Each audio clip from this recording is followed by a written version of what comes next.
છોટાઉદેપુર જિલ્લાના સ્વામિનારાયણ હોલ ખાતે રાજ્યના મહિલા અને બાળ વિકાસ વિભાગ દ્વારા જિલ્લા પંચાયત પ્રમુખ મલકા પટેલની અધ્યક્ષતામાં જિલ્લા કક્ષાના ભૂલકા મેળાનું આયોજન કરવામાં આવ્યું હતું, જેમાં પાપા પગલી અંતર્ગત શિક્ષણની વાત વાલીઓ સાથે સંવાદ યોજવામાં આવ્યો હતો।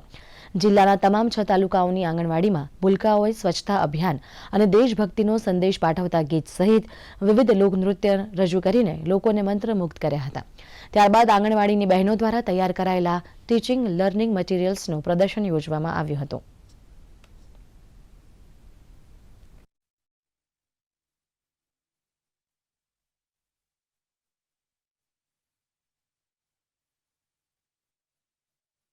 કાર્યક્રમમાં ભૂલકાઓ દ્વારા આખા જિલ્લાના જે આંગણવાડીના બાળકો છે એ બાળકો દ્વારા ખૂબ સરસ સાંસ્કૃતિક પ્રોગ્રામ કરવામાં આવ્યા। દરેક બાળકોએ ખૂબ મહેનત કરીને સાથે પાપા પગલીની બહેનો, મુખ્ય સેવિકાઓ અને સીડીપીઓએ ખૂબ સરસ મહેનત કરી આંગણવાડી કાર્યકરો દ્વારા ખૂબ સરસ બાળકોને તૈયાર કરીને ખૂબ સરસ પરફોર્મન્સ કરવામાં આવ્યું। ખરા અર્થમાં આ ભૂલકા મેળો સાર્થક થયો છે।